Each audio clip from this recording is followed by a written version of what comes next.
Overly Sarcastic Productions has been recommended quite a bit for a summary of Journey to the West. And in this video, I'm going to be going through episodes 1 to 3 of their series to see how accurate it is. Journey to the West has different levels of understanding. Reading it or watching the TV shows as a child, it is a story about fighting demons. And this is where Han ethnic children and most Westerners' understanding of the story is. As you grow up, you realize it is a show about self-cultivation and some sort of allegory for Buddhist enlightenment. You also realize how often characters in the story show up in Chinese culture. Most Han ethnics stop here, but those who go to read it as adults should understand that Journey is more than just about Buddhism. There are philosophical metaphors for the three teachings and how deeply rooted in Chinese history it is. Go up one more level and you'll be going into the scholar level, where you'll be dealing with the archaeology, even more specific readings of Confucianist, Buddhist or Taoist concepts, and how the history of the various Chinese dynasties affected the stories, all the way back to the year 250. Well, Overly Sarcastic Productions says that they are for high school students and above, so my benchmark for them will be a children's book. If they can reach the level presented in these books, I'll be very happy and it will have my full recommendation. So let's begin. The Journey to the West is one of China's 4 great classical novels. It's an ancient allegory for enlightenment, and it's approximately 2,000 pages long. As such, it's not exactly a text I could easily summarize in a single video of rational length. Anyway, The Journey to the West is not exactly inaccurate, but Journey to the West is better seen as a collective evolution of religious stories and folklore that started since year 250. I made a video on the entire history, so make sure to check that out. Journey to the West stories were already told way before, with a lot of variances, and usually through different mediums like Chinese opera or some kind of oral literature in stalls or tea houses. What OSP is referring to here is the English translation of the simplified Chinese translation of the publication released by Shi Detang in 1592, which is written in traditional Chinese. So this 1592 version is sort of seen as the definitive version because it is the longest, most well-written and most entertaining. Basically, to be known as a 4 great classical novel, or more accurately, 4 great masterpieces, you need to be more than just some words written by some guy in a basement. The Chinese are very proud of their long history. packed full of symbolism, dense literary context, and some majorly influential characters. And it's So given what I said earlier, the majorly influential characters weren't influential just because of the 1592 work, but because these characters were already characters in other fiction or religious folklore. Like, Iron Fan Princess was already a well-known character before Journey to the West, and so is Lang Shen and Nurture. widely agreed upon that the most memorable of these characters is Sun Wukong, the mischievous Monkey King. Sun Wukong's most famous mark on the modern world is probably Dragon Ball's Son Goku, So this is a very Western view. So let's start with the name. Sun Wukong. Technically 3 words, but I'm nitpicking. I've made a video about why I dislike the Monkey King name, but short version is that most Han ethnics will just call him by his name. Our impression of Sun Wukong isn't really how he was a ruler in the mountains, but rather as a pilgrim during the journey. It's in the name. That's why if we use other names, we call Sun Wukong Qi Tian Da Sheng, great sage equal to heaven, or Hou Ge, meaning monkey bro. Chinese national might call him Ma Lo, which is an older regional way to say monkey. Monkey King is a very Western thing, guys. Probably because, among other reasons, they have a hard time pronouncing Sun Wukong. And I know what she means by mark on the modern world. I just find it a weird phrasing since there are still modern adaptations of Journey to the West.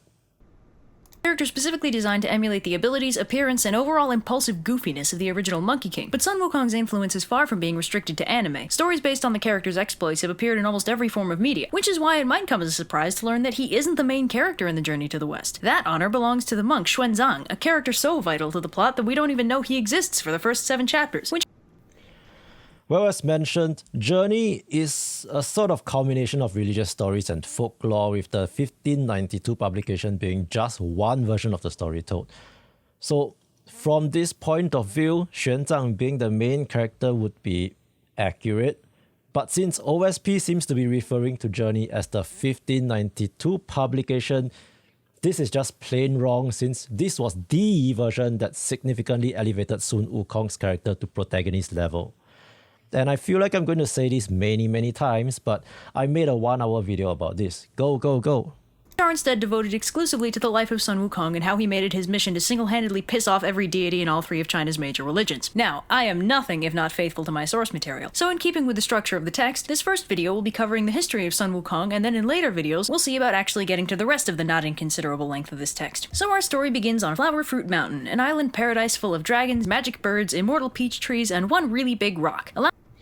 Oh, fantastic. This means they actually read the text. Allow me to direct your attention to this rock, as it is about to perform a magic trick. Ta-da! The rock splits in half, revealing another rock! But this rock is special. It's actually a rock egg, no not that one, and it appears to have inherited the magic prowess of its daddy rock, as it scarcely existed for more than a minute before it...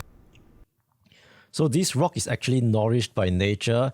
The author gave a long paragraph for this. abruptly transforms into a stone monkey. Now, this monkey may have spontaneously generated barely 3 seconds prior, but he already knows his manners, so he bows to the 4 cardinal directions, and in the process inadvertently activates his laser eyes, which cause quite a disturbance when they shoot all the way into the palace of the Jade Emperor, the head honcho of heaven himself. So the stone monkey hangs out with a friendly population of not stone monkeys, who one day decide to follow their favorite river up to its source, whereupon they find that it comes, unsurprisingly, from a big fancy waterfall. So all the monkeys are like, oh man, if only one of us were impulsive enough to jump into the waterfall and see what happens, we'd make him the Monkey King! And the stone monkey is like, did somebody say impulsive? And dives in. So on the other side of the waterfall, he finds a gorgeous cavern decked out with an iron bridge and an enormous stone mansion, fully furnished with all the necessities of life. The monkeys are understandably impressed, and they all pile in to live in this newly discovered cavernous paradise. And for his achievement, the stone monkey is now officially crowned the Monkey King. So the monkey population of Flower Fruit Mountain live in peace and security for several hundred years, but one day, Monkey King has an existential crisis, pulls a Gilgamesh, and goes on a quest for immortality. 9 years and 2 continents later, he finally finds an immortal Taoist sage who lives on top of the mountain of heart and mind in the cave of the slanting moon and 3 stars. Man, these names are a mouthful. So the immortal sage Subodhi takes on the Monkey King. So the stone monkey here is portrayed as being irritating, but actually in the 1592 work, he waited outside the place and dared not knock for a long time. Before he learned the 72 transformations, this monkey is actually super respectful. And the Patriarch Subodhi is portrayed as a bald monk here, but actually Subodhi looks something like this. It's important that the Patriarch Subodhi doesn't just look like a monk here, because the character is supposed to embody the 3 teachings in one. That is, he is supposed to be a teacher of Confucianism, Buddhism, and Taoism. Sage Subodhi takes on the Monkey King as one of his disciples, and he gives him a new name, derived from a large number of increasingly complex character traits, and long story short, his name is now Sun Wukong. So after a 7-year training montage, Subodhi finally teaches Sun Wukong a way to become immortal, which Wukong starts practicing. Another 3 years go by, and Sun Wukong is feeling pretty good about life. He's practicing the Tao, he's functionally immortal, and life is good. But Subodhi warns him that he's not out of the woods yet. Turns out, the court of heaven doesn't actually approve of this method of immortality. Okay, this is a very surprising interpretation.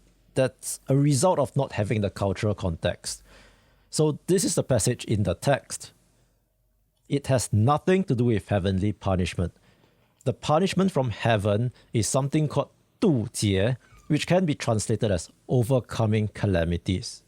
And this is something that everybody who wants to spiritually cultivate into an immortal needs to go through.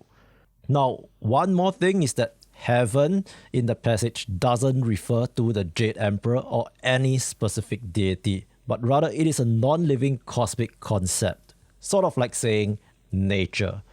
The Jade Emperor, even as the head of the court of heaven, is just an agent of heaven. Heaven is something that is above him, and even the Jade Emperor is subjected to the natural laws of heaven. So the one doing the punishment every 500 years is not the Jade Emperor, but it's going to be some sort of natural disasters. Mortality, and will send down 3 calamities in an effort to kill him, one every 500 years. First, they'll strike him with lightning, then later, if that didn't work, they'll set him on fire. And finally, if neither of those do the trick, they'll straight up disintegrate him. This understandably wigs out Sun Wukong, but Subodhi offers to teach him the art of the earthly multitude, which will let him transform into 72 different things. With this, the 3 calamities won't be able to touch him. He also teaches Wukong how to fly, just because. But, unsurprisingly, giving awesome cosmic powers to a suicidally impulsive magical monkey leads to some wacky hijinks. Well, Wukong being impulsive for the whole story is sort of a misconception, but I'll let this one off. and Master Subodhi has to kick him out so he won't accidentally reveal his secret teachings. So Sun Wukong, now immortal, 20 years older and hypothetically wiser, at last returns to the Water Curtain Cave on Flower Fruit Mountain, and he returns just in time since the monkey population has been being harassed by a monster known only as the Monstrous King of Havoc, who's been intermittently stopping by and kidnapping them to use as servants. So Wukong goes and challenges the monster to a duel and proceeds to absolutely kick his ass with his newfound Taoist superpowers, and then he rescues the captive monkeys and flies them all back home. So all is well on Flower Fruit Mountain, but Wukong decides that his monkey kingdom should probably have a monkey army so stuff like the kidnapping thing doesn't happen anymore. On that note, Wukong also takes a trip down to the Dragon Palace in the Eastern Ocean to see if the Dragon King has a weapon befitting his strength that he could borrow. Long story short, after dismissing every superpowered weapon the Dragon King offers him, Wukong ends up taking an obscenely heavy magic size-changing iron pillar out of the palace treasury and using it as a staff. So Wukong's very happy with his new weapon and asks the Dragon King for some fancy new duds to go with his fancy new stick thing. And by now, the Dragon King is so terrified of this super powerful monkey that he gathers all of his dragon brothers and together they assemble a fancy outfit for Wukong just to get him out of their house. When he returns to Flower Fruit Mountain to show his mates his gear, he gets so hyped up that he briefly turns into a huge demonic caricature of himself, which terrifies the local demon population so much that demon kings show up at his front door to form. Well, we were doing so well actually, I thought I wouldn't have to say anything. So the terrified demon kings who showed up are the 72 demon kings on Flower Fruit Mountain. These six demon kings drawn here are a fraternal alliance that Sun Wukong went out of his way to visit. It is implied that each of them are as powerful as Sun Wukong. So, Pepe. An alliance with him. So life is going pretty well for the Monkey King, until one day, while taking a nap, he's abruptly kidnapped by two emissaries of Yama, the King of Hell, who carry him off to the underworld. Wukong is understandably pissed, seeing as this is technically death and violates the whole immortality deal, and he starts bashing his way into the Palace of Darkness to lodge a complaint with the 10 Kings. So the 10 Kings are like, whoa, there must have been some kind of mistake. I mean, there must be a bunch of dudes named Sun Wukong, right? And Wukong is like, yeah, right, show me where that's written down. So they sort through all the ledgers of the dead until they find the one about him, and he scribbles out his name, along with the names of as many monkeys as he can find, thus freeing them from the jurisdiction of the underworld gods. Satisfied, Wukong bashes his way back out of the underworld, then wakes up and tells all the monkeys the good news. But all is not well in the kingdom of heaven, as the Jade Emperor finds himself inundated with complaints about this Monkey King who keeps causing trouble. So at first the Jade Emperor wants to have him arrested for his shenanigans, but the spirit of Venus suggests instead that they offer the Monkey King a position in the bureaucracy of heaven, whereupon they'd be able to better control his actions and easily discipline him if need be. The Jade Emperor gives the thumbs up and they send down the Gold Star of Venus to deliver the offer to Wukong, who eagerly accepts. So the Gold Star takes him up to heaven and takes him to meet the Jade Emperor, who appoints him the position of Pima Wen, which makes him Correct pronunciation is Pi Ma Wen. head of the Imperial Stables. So Wukong thinks that's pretty sweet, and he's fairly chill with the whole situation until he thinks to ask what exactly his rank is, whereupon he is informed that Pima Wen is actually the lowest possible position in the entire bureaucracy of heaven. Wukong, being a bit of a diva at this point, is understandably pissed, and once again bashes his way out of heaven and returns to Flower Fruit Mountain to sulk. So Wukong decides to make himself feel better by calling himself the Great Sage equal to heaven, and meanwhile the Jade Emperor learns of his temper tantrum and sends down several celestial soldiers to capture him. The first among these is the Mighty Spirit God, who challenges Wukong to a duel. Wukong's like, dude, just tell your boss I want a better title. And the Mighty Spirit God is like, why don't you tell him yourself? In hell! and gets utterly destroyed for his trouble. This guy should probably be drawn bigger. So then Prince Nada confronts Wukong, who's like, what are you?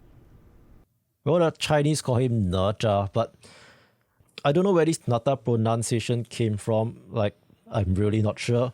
Like, is this supposed to be Japanese? Nata Taishi.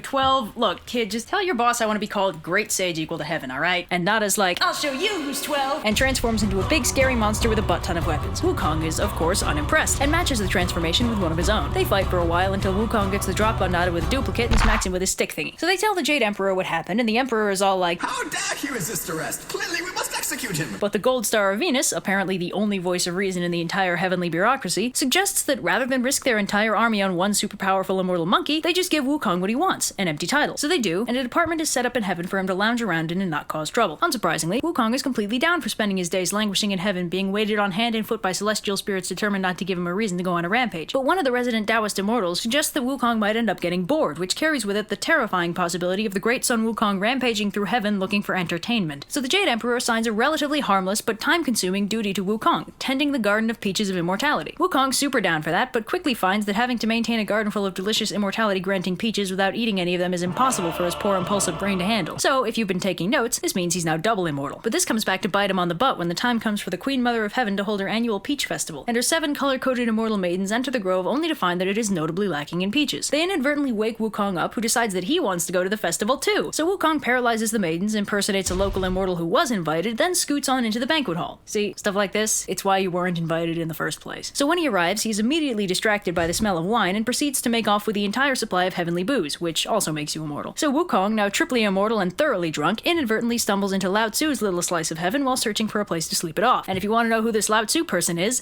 I'm working on it, goddammit. Ninjas, oh god! So drunk Wukong stumbles into Lao Tzu's palace to say hello, but he can't find the sage anywhere. But he does find Lao Tzu's alchemical lab, in which he finds several gourds full of pills of immortality. 3 guesses as to what Wukong does next.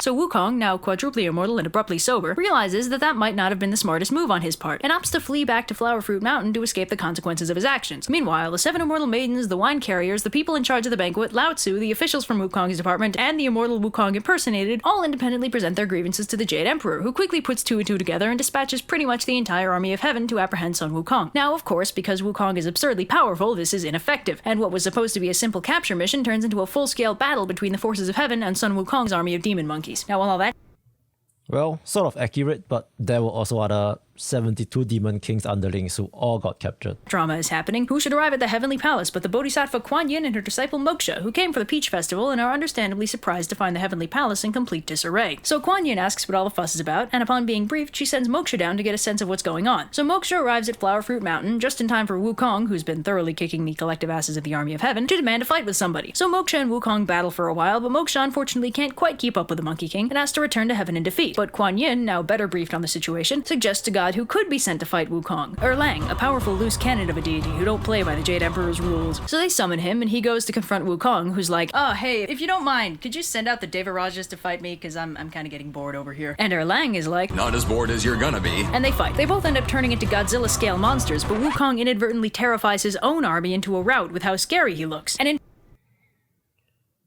I'm not sure if this is some kind of weird Western humor, but it should be obvious that it's not just Wukong that is scaring them, but the whole spectacle of the Godzilla-scale monsters fighting thing. turn, the sight of his own fleeing army disheartens the Monkey King, who shrinks down and runs away. But Lang isn't going to be evaded that easily, and he uses his magical third eye, he has one of those, to So even a lot of Chinese got this misconception, so no minus points down here. You see, Lang Shen's third eye is added in Feng Shen Yan Yi, Investiture of the Gods, which is written after this 1592 publication. But minus points for Anthony Yu's translation, since his translation had a note that tells us about a third eye.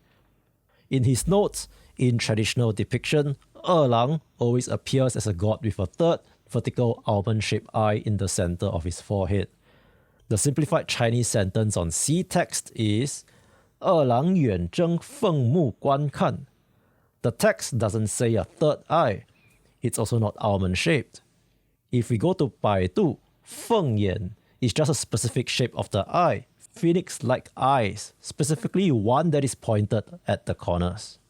find Wukong, who's turned into an innocent-looking sparrow. Lang responds by turning into a sparrowhawk, in response to which Wukong transforms into a cormorant, and this kind of goes on for a while. Shapeshifter duels are fun. In the end, it's our buddy Lao Tzu who manages to capture the Monkey King by entrapping him in a diamond snare. Wukong, captured at last, is brought to the monster execution block, where apparently the Court of Heaven forgot the meaning of the word immortal, since nothing they throw at him hurts him in any way. So the Jade Emperor is at a loss as to how to kill him, but Lao Tzu has a suggestion. If they stick him in his magic brazier of 8 trigrams and leave him there for 49 days, they should be able to separate out the elixir of immortality from his body, and as a happy consequence, leave the troublesome Monkey King about as dead as you can get. So 49 days pass, and they finally open the brazier to extract the elixir, only to find that it's still firmly attached to Sun Wukong, whose only issue with the experience is that the smoke gave him awesome-looking red eyes. So Wukong is 110% done with heaven, so he starts fighting his way through the entire heavenly army. The Jade Emperor, now completely out of options, finally calls on his last resort, the Buddha himself. So Buddha and his 2 best disciples, Ananda and Kashyapa, go to deal with Wukong, who is at present fighting 36 thunder deities, because why not? So Buddha asks Wukong what he wants, and Wukong's like, "You know what? I'm kind of feeling like overthrowing the Jade Emperor today. Wouldn't that be fun?" And Buddha's like, Tell you what, I'll make a bet with you, okay? If you can successfully jump out of the palm of my hand, I'll believe that you're qualified to rule heaven in his place. and it's time for another exciting round of What Will Sun Wukong Do Next? Let's hear it, ladies and gentlemen.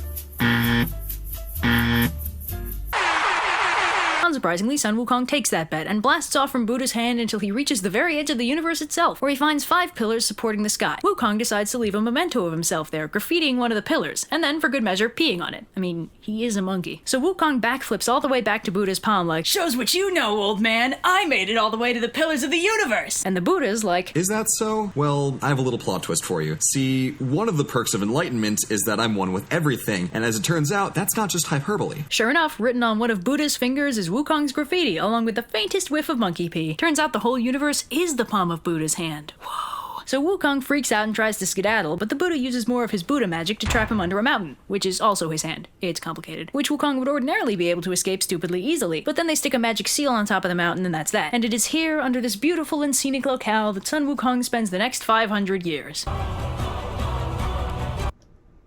These are not the credits. So OSP says that the person who wrote this story favored Buddhism over the other 2 major Chinese belief systems. And this is actually not true. The author favors 3 teachings in harmony, as is in theme with the secularization of those 3 philosophies of religion in the Ming Dynasty. So why it looks like Buddhism is favored in the story is because Journey to the West as a story retold over and over again before the 1592 publication was centered around seeking Buddhist scriptures. So one more time, I made a video explaining this. So overall, episode 1, a lot of minor details were surprisingly accurate, but a lot of major details I find to be too inaccurate. Which is why the Confucian bureaucracy is completely inadequate at controlling Monkey, who at this point represents the uncontrolled human mind, which is accurate, and why the Taoist sage Lao Tzu was unable to destroy him. So I'm not actually sure if this is accurate, because Lao Tzu actually has a lot of powerful relics. But anyway, power scaling is a discussion for another day, and let's go to episode 2. On the journey to the west, the mischievous Monkey King Sun Wukong, after achieving immortality 6 ways from Sunday, was brought down by the forces of heaven and placed inside Lao Tzu's brazier of the 8 trigrams to be rendered down into an immortal elixir. However, our hero proved too powerful for this scheme and broke free, wreaking even more havoc in heaven. But his reign of terror was abruptly ended when he was imprisoned by the heavenly Buddha beneath the 5 Phases mountain, where he must now wait for a chosen someone to come set him free. So Buddha returns to his home, the Thunderclap Monastery, where he spends a relaxing 500 years writing up 3 baskets of scripture. Now, these 3 scriptures are apparently so powerful that they are capable of redeeming even the most sinful of sinners. Well, sounds fishy to me, but hey, I'm not the guy with the universe in the palm of his hand. So these amazeballs scriptures need to be delivered to the land of the East in order to spread Buddhism to the sinful folk who live there. But there's just one problem. For some reason, Buddha can't deliver them himself, so they need to find someone in the land of the East who can make the journey to the Western Heaven to pick up the scriptures and then return with them. Our friend... So, going to sound repetitive, but it's because the very first Journey to the West story started as a mythologized version of real-life scripture seekers. So basically, Han ethnic Buddhists went westwards to find Buddhist scriptures. People told stories about them. Then the monsters and stuff were added later. The Bodhisattva Kuan Yin volunteers to find such a person, and after receiving 5 magical artifacts to give to the scripture pillar, Kuan Yin looks a bit too cute. she goes off eastward to find someone worthy of making the journey to the west. Roll credits. So Kuan Yin and her disciple Moksha head out along the route the scripture pilgrim will have to take, as a way to test the waters and make sure the guy can make it through in the first place. Their first encounter with a murderous river spirit 3 minutes out from the Thunderclap Monastery is not exactly encouraging. But Kuan Yin persuades the guy to chill out and wait for the pilgrim, and then to join and aid Accurate Sha Wu Ting size. him on his quest, with the added bonus that he'll be redeemed for the crime that got him exiled to the river in the first place. He accepts the offer and is given the name Sha Wu Qing, or Sandy for short. Don't ask me how Sandy is short for Sha Wu Qing. So I'm wondering if they are not using the Anthony Yue translation. Well, Sha Wu Jing literally means sand, awaken, pure. So Sandy is the name that Westerners use. So Kuan Yin and Moksha continue on their merry way, whereupon they encounter a pig demon wielding a huge rake. He and Moksha fight for a little bit until he notices Kuan Yin and immediately stops the fight in favor of asking her for forgiveness, because he's made something of a habit of eating people who come along the road. You know, because he's a demon. Kuan Yin again suggests that he join the pilgrim too when he comes along this way and thus be forgiven for the whole eating people thing. And the pig agrees. And So by the way, in the 1592 publication, Sha Wu Jing also eats people. Not sure why it's not mentioned here, and I guess the poof to change their size is an artist's rendition thing that sort of makes sense. In 1592, the author practically forgot about the size thing and just pretended that the pilgrims continued to be human size in the cities. Kuan Yin is putting this pilgrim in pretty questionable company. Kuan Yin gives him the name Chu Wu Neng, Pigsy for short, and So, Zhu Wu Neng, pig, awaken ability, hence Pixie. heads off, leaving Wu Neng to remain strictly vegetarian until the pilgrim arrives. So they continue onwards when, surprise, they encounter yet another charming individual who could potentially help our as-yet nebulous pilgrim. Can you tell that this story is the origin of a lot of anime tropes? Did Journey to the West inspire anime? Maybe. Chat, is this fact? In this case, our colorful character is a young dragon who accidentally set fire to his dad's palace a little, and for this transgression against fire safety has been sentenced to death by the Jade Emperor. Kuan Yin persuades the Emperor to pardon the young dragon, and then she directs him to a nearby river, where she instructs him to turn into a white horse when the pilgrim passes by to help him reach his destination. Anyway, they continue on, only to encounter an unexpectedly luminous mountain, the Mountain of Five Phases, and with it, the imprisoned Monkey King. So Wukong's like, Kuan Yin, how's it going, girl? Great to see ya. It's been really lonely for the past 500 years, you know? Nobody ever comes by to visit. And Kuan Yin's like, yeah, that's great. Listen, I'm about to go find someone to make a pilgrimage for me. He'll be coming by soonish. He's gonna release you from this mountain, and then you need to help him get where he's going. You got that? And Wukong's like, 10-4, good buddy. Yep, I am just all about that virtuous mission. So Kuan Yin and Moksha arrive in the city of Chang'an and disguise themselves so as not to attract too much attention. Then they set about finding the right monk to serve as the protagonist to this little adventure. Speaking of protagonist, here's where the book veers off into a tangent to describe the ludicrously convoluted family history of this dude, Xuan Zang, who, in case you hadn't already guessed, is our soon-to-be protagonist. Now, So gonna repeat myself again just in case. Xuan Zang is the protagonist in most of the previous Journey to the West stories, but not in the 1592 publication, which is the definitive version of the story today. Xuan Zang has one of the most complicated family histories in all of epic protagonistdom. I won't recount the whole thing here because that would take all day, but basically he's the grandson of an emperor. Wait. Nani? Okay, this is just false. And now I'm really interested in which translation they used because this is bullshit. Xuan Zang's father is a 状元, which is a title given to the scholar who got the highest score in the imperial exams. Xuan Zang's mother is the daughter of a general and official, chief of the dynasty's court. So, a big deal, but not as big a deal as the grandson of an emperor. Been raised as a monk his whole life after being Mosesed by his mother, and he's the reincarnation of Golden Cicada, an original disciple of the Buddha and a holy being. So Xuan Zang is basically the best guy ever, and a total sweetheart. Yeah, but that... not really.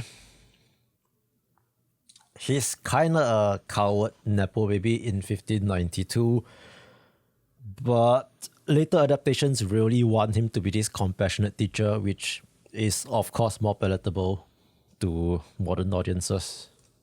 Despite the wacky circumstances of his birth. So long story short, 3 court officials convene to select a worthy monk for reasons completely unrelated to Kuan Yin's mission, and of course they select Xuan Zang, the biggest Boy Scout in all of ancient China. Well, this is it. Nepotism at work here. Anyway, Kuan Yin catches wind of this and goes to see if he's worthy of being the scripture pilgrim. She finds her way to the court officials and gives them 2 of the various gifts the Buddha had given her to give to the pilgrim so that they might give them to the most virtuous monk they know. So Xuan Zang gets a beautiful robe and a priestly staff, both courtesy of Kuan Yin, and Kuan Yin learns that Xuan Zang is the best man for the job. So the Grand Mass, which is the thing that they selected Xuan Zang for, happens, wherein Xuan Zang has to present a memorial to the Tang Emperor. Kuan Yin takes the opportunity to steal the show by revealing herself in all her glory to the court, and officially requests a volunteer from the audience to go on the pilgrimage to go to the Western Heaven and retrieve the Tripitaka, which is the official name for the thing the Buddha made. Xuan Zang obviously volunteers, just as planned, and Xuan Zang is given the by-name Tripitaka and sent on his merry way with a horse and 2 attendants to help him. Don't get too... So Tripitaka is San Zang in Chinese, meaning 3 scriptures, but specifically referring to the 3 baskets. Attached to them, though, as the party is captured by demons almost immediately, and Tripitaka's 2 attendants are killed and eaten. Great start. So by the way, most scripture seekers in real life travel with dozens of people. The real person who did existed, Xuan Zang, is one of the crazy ones who decided to travel alone. humans finish their attendant buffet and bunker down for the night, leaving poor Tripitaka to ponder his exciting future as lunch meat, when suddenly a mysterious old man appears out of nowhere and frees him, and Tripitaka's like, Where the heck did you come from? and the old man's like, don't ask stupid questions, here's your horse. So Tripitaka and the old man zip out of the cave, and Tripitaka goes to thank him, only to find that he's vanished, leaving a note explaining that he was the gold star of Venus himself, providing a helpful bit of divine intervention. So Tripitaka goes on by himself for about half a day, only to discover that he really doesn't have the constitution for all this questing nonsense, and he and his horse are just about done with everything, when who should come to the rescue but a friendly, boisterous hunter named Po Chin, who spooks all the beasties that were harassing Tripitaka and offers to guide him to his home. So Po Chin and his family have Tripitaka over for dinner, which is slightly awkward because Tripitaka is extremely vegetarian and Po Chin's family hunts all their food, but they handle it gracefully, and Tripitaka further endears himself to the family when he accidentally passes. So, I do need to further hit on Xuan Zang here. This asshole heard Po Chin tell him that the tiger Po Chin just hunted is going to be Xuan Zang's dinner. Walked together with Po Chin through the mountain into the village, sat down and had tea with Po Chin's family while Po Chin arranged for the tiger meat to be cooked, and then waited until the cooked tiger dish arrived on the table before telling them that he is vegetarian. Pacifies the ghost of Po Chin's father, like you do, which prompts Po Chin to offer to guide Tripitaka to the mountain on the border of the Tang Empire to ensure no further hijinks ensue. Did somebody say hijinks? So as it turns out, the mountain they get to is none other than Five Phases Mountain, where our good buddy Sun Wukong is still languishing. So Wukong's like, yo, kid, you that pilgrim guy? Kuan Yin said you'd be coming by to let me out. And Tripitaka's like, Awesome. How do I do that? That mountain looks kind of heavy. and Wukong's like, you just gotta climb to the top and peel off the golden seal. Aww. So Tripitaka manages to get the seal off the mountain, and after he backs off to the minimum safe distance, Wukong breaks the mountain in half and zips on over. So Tripitaka and Sun Wukong continue westward together, but they've hardly gone 10 feet down the road when suddenly they're beset by bandits. So Wukong's like, don't worry, master, I know exactly what to do in this situation, and proceeds to kill all the bandits with his trusty stick thing. But Tripitaka's like, Son, we don't kill people. and Wukong's like, I think you mean you don't kill people. And Tripitaka's like, No, you're Buddhist now. Buddhists do not kill. and Wukong's like, ooh, look at Mr. Big Shot over here telling me who I can and can't kill, and storms off in a huff, which, if you'll recall his not inconsiderable mobility, means the Monkey King is over the horizon before poor Tripitaka can get a retort out. So Tripitaka heads off on his own for a bit when he runs into a mysterious old woman holding a fancy shirt and cap. So the old lady's like, hey, what's the matter, kid? You look like our super-powered disciple just totally ditched you or something. And Tripitaka's like, You got it in one, mysterious old woman. If only I had some way to discipline him. Maybe the story could actually progress. and the old woman's like, funny you should say that. May I recommend that you give him these fancy duds, then recite this spell? I have this weird feeling that it'll stop causing so much trouble if you do. And Tripitaka's like, Seems legit. then the old lady turns into a beam of light and vanishes because she was really Kuan Yin. So thus far, Tripitaka's 2 for 2 for old people secretly being gods. Meanwhile, Wukong is off having a nice little tea party with the Dragon Emperor, who suggests that he go back to Tripitaka rather than abandoning enlightenment and true immortality over a single argument. Wukong zips back westward, blowing past Kuan Yin in the process, who'd flown over in order to convince him of that very course of action. So Wukong warps back to Tripitaka, who offers him the clothes. Wukong, always a sucker for a new wardrobe, throws them on, finding that they fit him perfectly. He's rather less thrilled to discover that the hat is cursed, and when Tripitaka recites the spell Kuan Yin taught him, it shrinks and gives him a splitting headache. Of course, it wouldn't be much of a cursed artifact if he could take it off, so it's also spot welded to his head. After a few very entertaining minutes of Wukong trying furiously to escape the hat by any means necessary, he eventually resigns himself to the fact that he won't be able to get up to his usual hijinks anymore. So the dynamic duo continue onwards with the balance of power now tilted Wukong actually tried to kill Xuan Zang here, by the way. slightly more evenly. It doesn't take long before they arrive at a nice calm stream that happens to be home to an enormous fuck you dragon. Wukong nopes the hell out of there with Tripitaka in tow, and the dragon takes the opportunity to eat Tripitaka's horse. So Tripitaka freaks out since without a ride he's stranded, but he's also too scared to let Wukong leave him alone. But a bit of timely divine intervention arrives to protect Tripitaka, leaving Monkey free to confront the dragon. So they fight it out for a bit, but the dragon's like, screw it, and dives to the river bottom and refuses to come out. Wukong does some magic shenanigans and draws the dragon out again, only for the dragon to turn into a water snake and run away. At this point, Wukong is done, but the local mountain spirits tell him that this dragon is actually under orders by Kuan Yin to help them. So one of the heavenly spirits goes and gets her, and after a brief digression where Wukong vents at her about the cursed hat thing, she draws out the dragon, and Wukong picks a fight with him, too. Look, he's had a trying day, alright? Anyway, Kuan Yin gets the dragon to turn into a horse for Tripitaka to replace the one he ate, and then to make Wukong stop sulking, she gives him 3 get-out-of-danger-free magical leaves. So now, with the matter having been resolved to everyone's satisfaction, our dynamic trio continue westward. So anyway, they continue on and arrive at still yet another monastery, run by a sketchy old monk. Long story short, the monk lays eyes on that really fancy monk robe Tripitaka got way back when, it's called a cassock by the way, and takes it into his head to steal it, and to that end he decides the best way to go about it is to burn down his own monastery. Well, that's not very zen.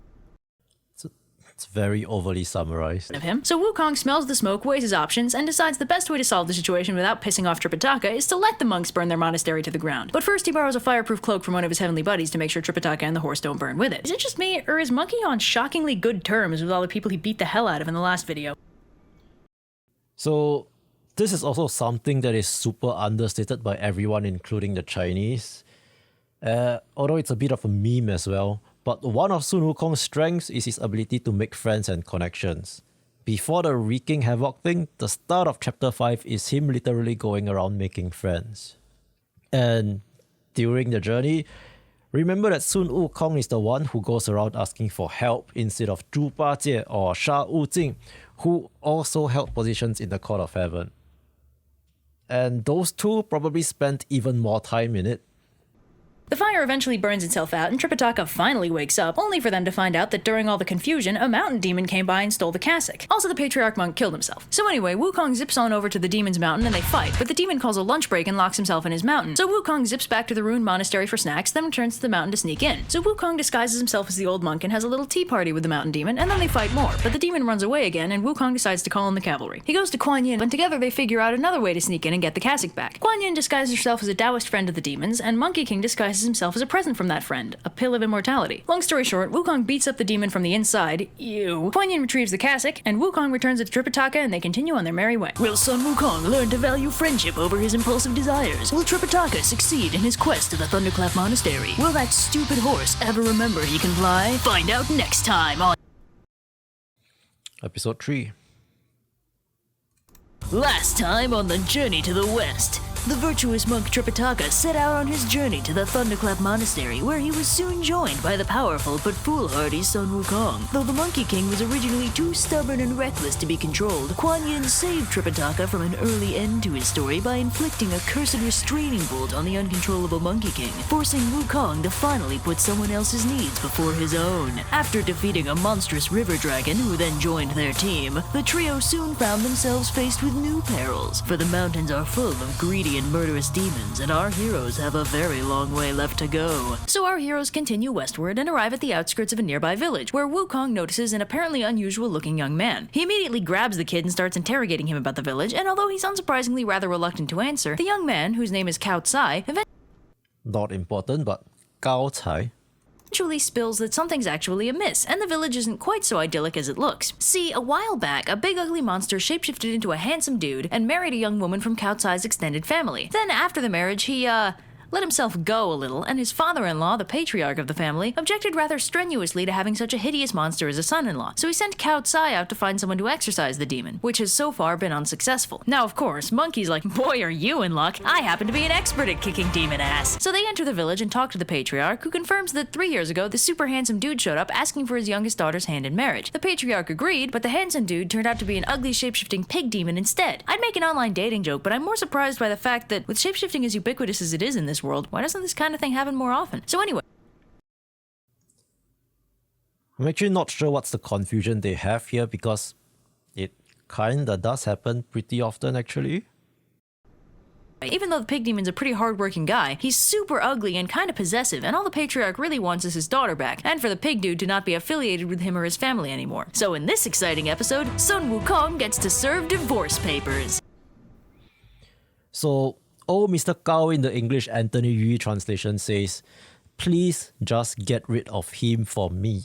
So this isn't as strong as the Chinese words, which says, 就凡与我除了根吧, to remove the roots. Old Gao actually wants Wukong to kill the demon, and it is Wukong down here who tells Old Gao that a simple divorce is enough. Small change, but big difference in personality and justice for Wukong. So Wukong casually rescues the patriarch's daughter. Yeah, like that'd be hard for him. And then shapeshifts to look like her and lies in wait for the pig demon. Soon enough, the demon returns and Wukong's like, oh man, darling, my parents are just being so rude about us. I hear they're getting someone to exorcise you. Oh, no need to worry, sweet cheeks. There's no exorcist alive that can hurt me. I think they said his name was Sun Wukong? Well, it's been fun, sweetheart, but I need to go disappear for a few...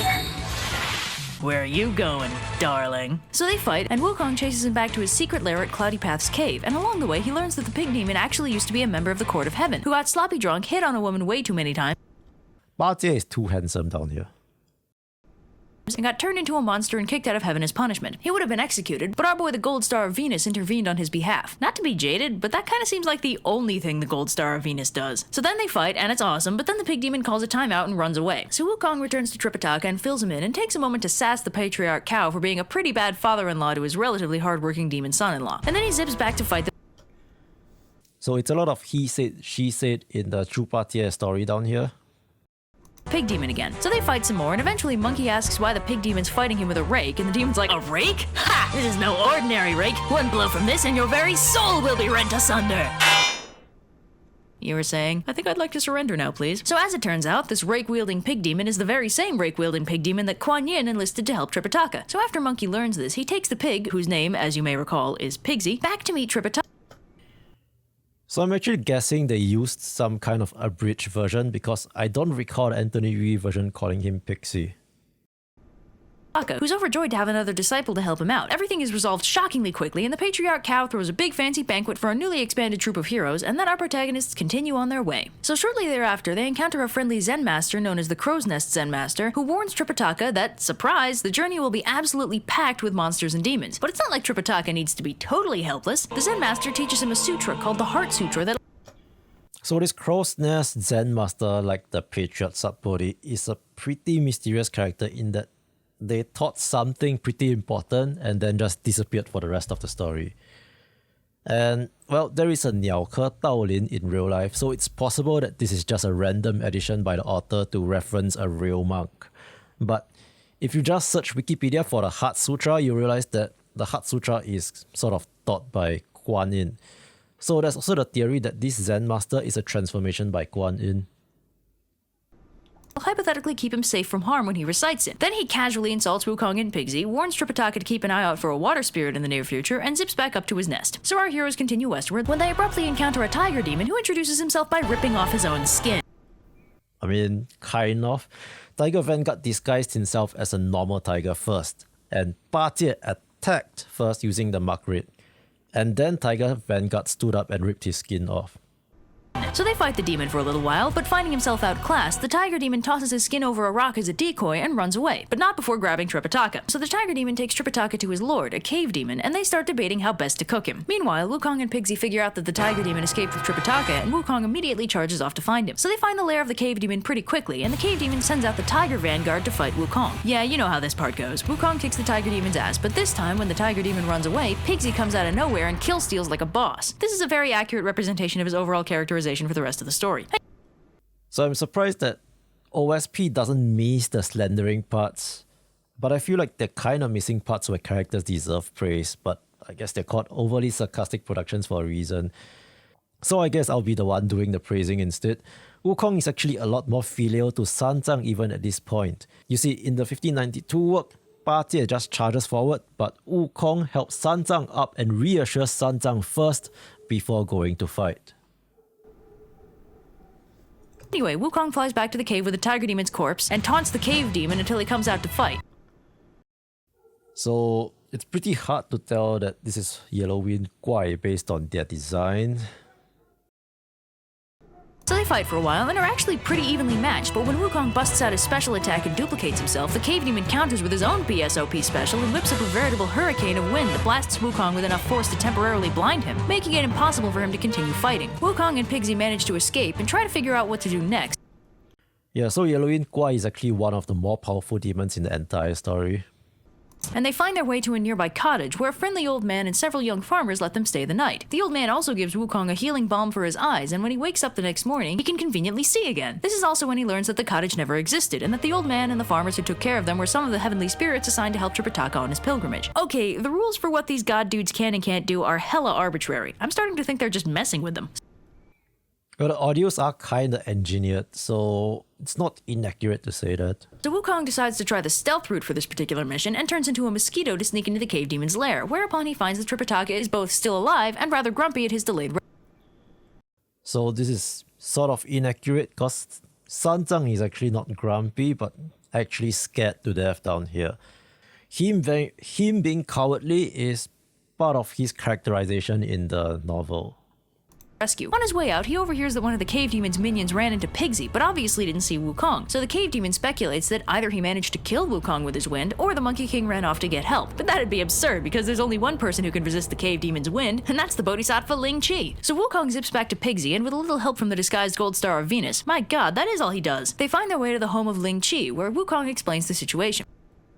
Yeah, some of the designs feel very generic. The Bodhisattva explains that he'd previously defeated the cave demon, but allowed him to remain in the mountain so long as he didn't hurt anyone. Seeing as this rule has been broken, Ling Chi grabs the flying dragon staff and prepares to unleash some righteous butt-whooping. So they fly back to the mountain, Wukong busts down the door, and he goes a few rounds with the cave demon before the demon starts charging his special attack. But right before he unleashes it, Ling Chi throws the flying dragon staff at him, whereupon it turns into an actual dragon and punts the cave demon into a mountain so hard that he reverts back to his true form, which is apparently a mink. So Wukong and Pigsy rescue Tripitaka, then get lunch and continue on their merry way. So soon enough, they reach a huge turbulent river, which would be bad enough on its own, but then a huge monstrous demon pops out of the river and makes the situation even worse. Wukong nopes out of there. So here, Sha Wujing actually went straight for Xuan Zang, which is the reason why Wukong has to nope out. OSP changed Xuan Zang's personality a bit too much. He's not actually this brave. Tripitaka in tow while Pigsy and the river spirit fight. Wukong stands guard for all of 5 minutes before the need to assert his badass status takes hold, and he dives into the battle, where OSP also changed the personality of Wukong somewhat. 1592 Wukong is playful, not prideful.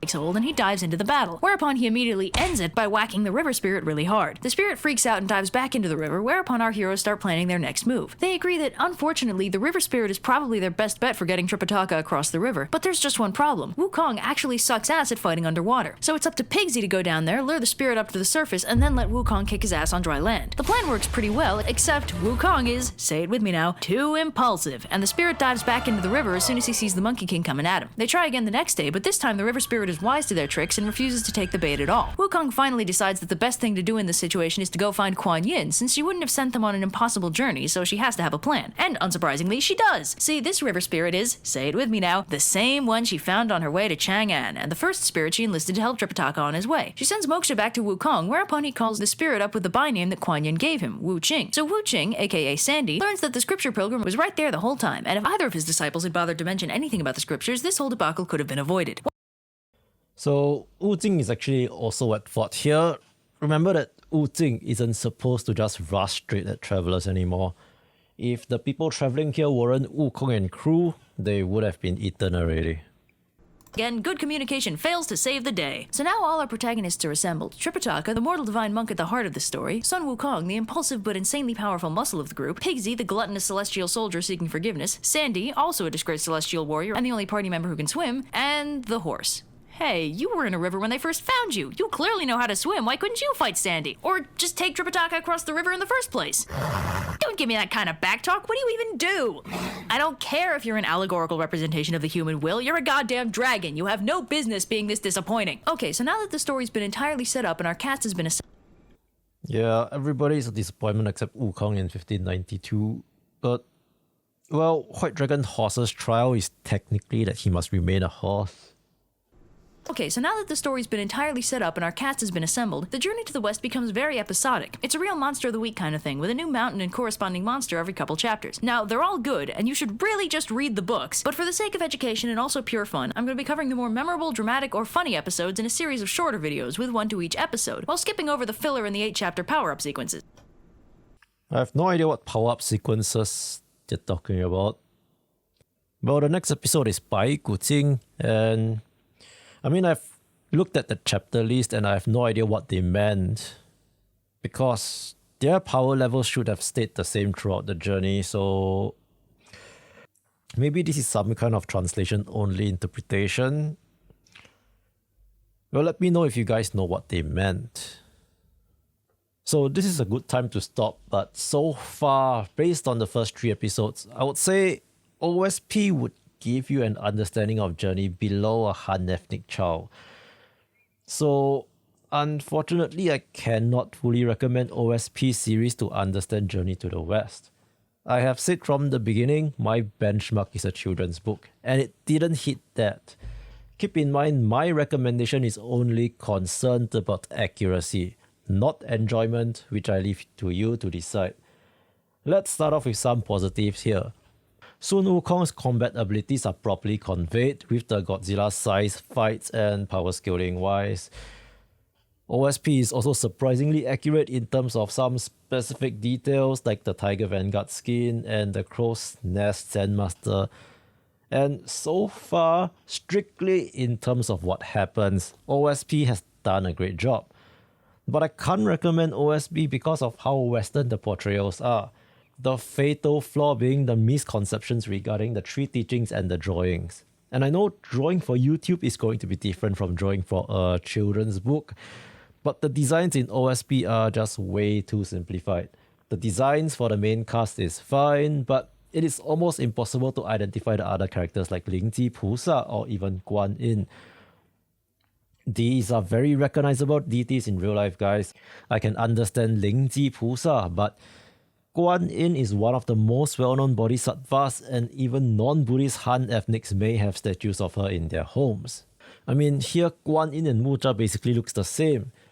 Part of why journey is a big part of Chinese culture is because once you look around your home, Chinese architecture, temples or other stories, you realize that these characters aren't just characters but also actual deities that we pray to. It is a bit of a problem if I cannot recognize them in real life using the designs in the video. And another minor thing is that the personalities of the characters have been changed, with the most important one being Xuan Zang is way too brave. But I say this is minor because even Chinese adaptations do the same thing. And unfortunately, I don't know if there are good alternatives to OSP, since the reason why people would want to watch something like that is because they want something short, they want something fun and illustrated, and they likely don't understand Chinese. So I guess there's just not many alternatives for the English-only crowd. But if you don't mind paying, then some children's book version of the story translated into English is going to provide a better experience while still being short enough. Alternatively, if you want a deep dive and explanation of the history and themes in Journey to the West, make sure to check out my other videos.